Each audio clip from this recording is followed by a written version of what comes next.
I'm Julann Baker, and I'm going to be giving a persuasive speech on a political policy, and this policy is involving voting and celebrities endorsing the voters.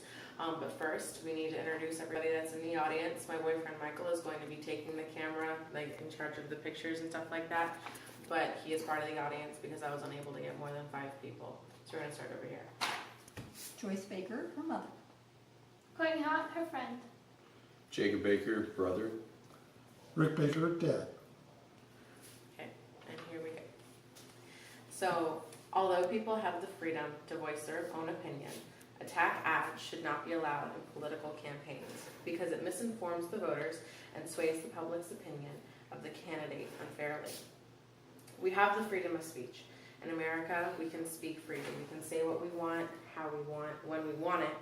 But attack ads, even though they're under the First Amendment for freedom of speech, it's not fair.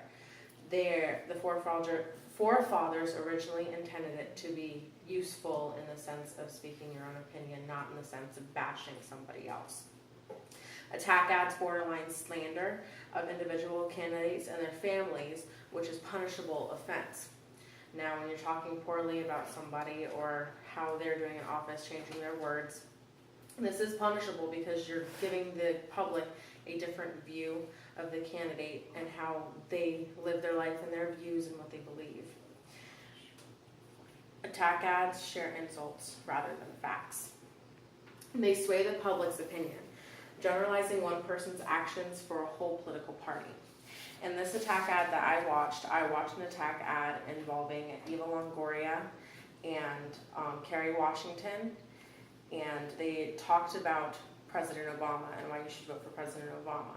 In this attack ad, they discussed that all Republicans are putting a new way on rape, meaning that Republicans don't really care about being raped, and they're discussing the topic of abortion.